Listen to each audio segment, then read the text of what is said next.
Sino yung mga gusto mong kapamilya rin na makasama sa Maka-work. project, maka-work? Maka-work sa mga babae, syempre si Kim Chu. Ayan. Bakit si Kim?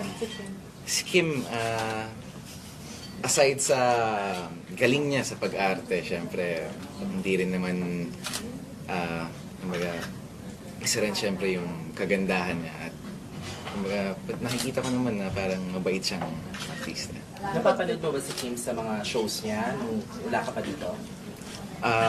Yung iba, yung kung saan sila nag-start, tayong dalawa.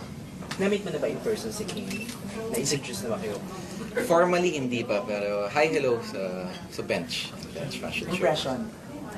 Impression, syempre, medyo nakaka-starstruck rin when you see an artist na, an actress na hindi mo kadalasan nakikita. Kaya pagdaan ni Kim Chu,